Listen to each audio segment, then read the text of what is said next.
साल 1944 रात के 8:30 बज रहे हैं। नेताजी के बंगलों में जब विशंबर पांडे चल रहा था उस टाइम पे देखता है कि गेट का सांतरी दौड़कर नेताजी के रूम की तरफ जा रहे हैं। जब विशंबर पांडे पूछते हैं कि क्यों दौड़ रहे हैं तो वो सांतरी कहता है कि वो नेताजी को खबर देने जा रहे थे।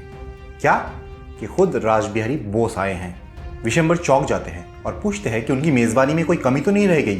बोल के खुद वो नीचे रासबिहारी बोस जी को देखने के लिए जाते हैं। दौड़कर पहुंचते हैं उनके गाड़ी के सामने और जाके देखते हैं कि हाँ, ये तो बिल्कुल रासबिहारी बोस जैसे ही लग रहे हैं। विशंबर रासबिहारी बोस जी से पहले भी मिल चुका था।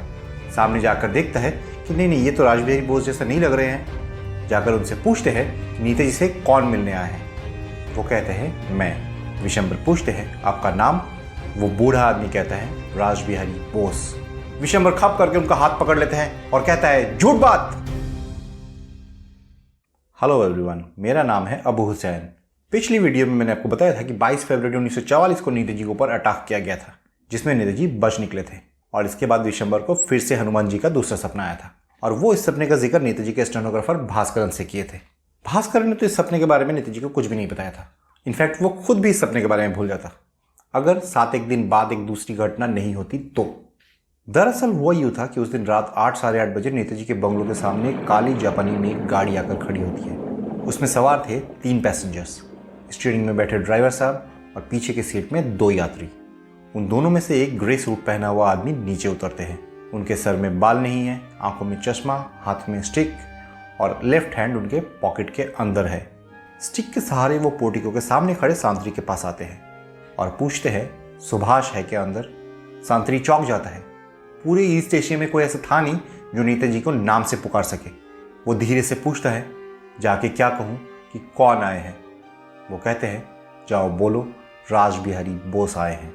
उस सांतरी ने कभी रासबिहारी बोस को देखा तो नहीं था लेकिन उसे मालूम था कि उनका हुलिया कैसा है और देख के वो चौंक जाता है कि हाँ, ये तो रासबिहारी बोस ही है। दरवाज़ों को ऐसे छोड़ के वो सीधा ऊपर की तरफ दौड़ने लगते हैं। वहीं उसका विशंबर पांडे से मुलाकात हो जाता है। विशंबर के पूछने पर वो कहता है कि रासबिहारी बोस आए, मैं नेताजी को बुलाने जा रहा हूँ। विशंबर उसी टाइम में दौड़ के सीढ़ियों से नीचे आता है और उस आदमी का नाम पूछने के बाद में उसका हाथ पकड़ के बोलता है झूठ बात।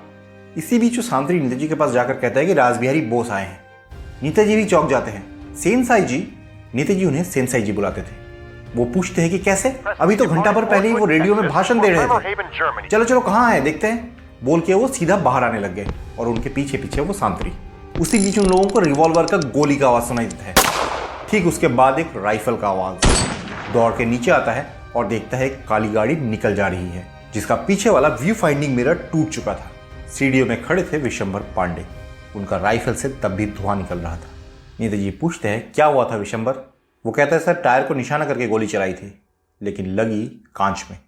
गाड़ी में 3 पैसेंजर्स थे ज़रूर लेकिन रासबिहारी बोस जी की तरह देखने वाले आदमी के अलावा जो आदमी था वो लाल चमड़े का आदमी था।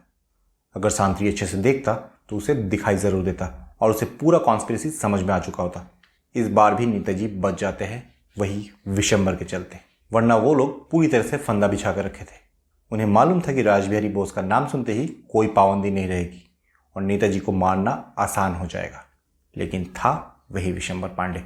विशंबर कहता है कि जब वो कंफर्म हो गया था कि ये आदमी रासबिहारी बोस नहीं है तो उसका हाथ पकड़ लिया था। इसी बीच में जो दूसरा आदमी था वो पिलर के पीछे छुप गया था। विशंबर जैसे ही नकली रासबिहारी बोस का हाथ पकड़ लिया था, पीछे से दूसरा आदमी रिवॉल्वर से उस पर गोली चला देता है। लकीली उसे वो गोली टच नहीं किया था। वो अपना राइफल निकालते ही ड्राइवर उसे धक्का दे देता है और वो गिर जाता है। इसी में वो तीनों करंट की तरह गाड़ी में बैठकर निकल गए। विशंबर आखिरी कोशिश किया उसके टायर पर गोली चलाकर, लेकिन वो गोली जाकर लगी उसके पीछे का कांच में। अब शुरुआत से अंत तक का कहानी भास्करन नेताजी से कहते हैं। विशंबर पांडे का सपने से लेकर हर अटैक के बारे में कि किस तरह से हनुमान जी आकर 2-2 बार विशंबर को सपना दिखाया है कि नेताजी के ऊपर अटैक किया जाएगा। नेताजी भी पूरी कहानी ध्यान से सुनते हैं और उसके बाद में विशंबर को बुलाते हैं और उनसे कहते हैं कि एक रिक्वेस्ट है, रखना ही पड़ेगा, मना नहीं कर सकते। विशंबर पांडे स्टंड हो जाता है जैसे लज्जा से मारा जाए वो। जिनका हुक्म सुनते ही वो कंफर्म मौत की तरफ दौड़ के जा सकता है। आजाद हिंद फौज के commander in chief, Azad Hind government के हेड ऑफ स्टेट आज रिक्वेस्ट करेंगे मुजफ्फरपुर के छोटे से छोटा विशंबर पांडे को। हाय राम जी, हाय बजरंगबली, ये बात तो सुनना भी पाप है। दोनों हाथों से कान को दबा लेता है और कहता है हुक्म फरमाइए साहब। नेताजी कहते हैं हुक्म नहीं है, रिक्वेस्ट ही है। पॉकेट से कुछ बर्मी नोट निकाल के विशंबर को देते हैं और कहते हैं शनि लगा हुआ है मेरे नाम पे पूजा चढ़ाओ महावीर जी को, थोड़ा प्रसाद मुझे भी दे जाना। फौजी सैल्यूट करना भूल जाते हैं विशंबर पांडे। कान से निकाल कर दोनों हाथों को जोड़ के प्रणाम करता है वो। भास्करन को समझ में नहीं आता है कि ये प्रणाम नेताजी के लिए है या महावीर जी के लिए। दोनों हाथ आगे करके पूजा के लिए दिए गए पैसे को विशंबर लेता है। उसके चले जाने के बाद भास्करन नेताजी से पूछते हैं कि सर आप इन चीज़ों में विश्वास करते हैं? नेताजी कहते हैं कि मैं सम्मान करता हूँ इनका आस्था या मजहबी यकीन को। हिंदुस्तान ऐसे ही मजहबी यकीन पर खड़ी है। जय हिंद दोस्तों।